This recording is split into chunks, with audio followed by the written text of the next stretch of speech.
මං මේ වෙනකන්වත් කිව්වද රුපියල් 100ක් වියදම් වෙන වැඩ. පින් සල්ලිත් එක්ක කරන්න බෑ. පුළුවන්ද?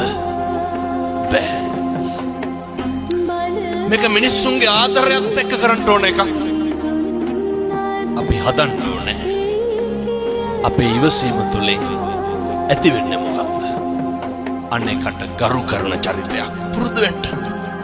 පන්තියක් ප්‍රාන්තරයක් ભેදයක් කුලයක් නැතුව අනේක එක්ක හොඳට hina වෙන්න. හොඳට කතා කරන්න. කවදාවත් උද්දච්චකම් තියාගන්න එපා. රස්සාව, නම්බුව, වංශය, විශ්‍රාමය, කුලය, මාන්නකාරකම, බලපුලුවන්කාරකම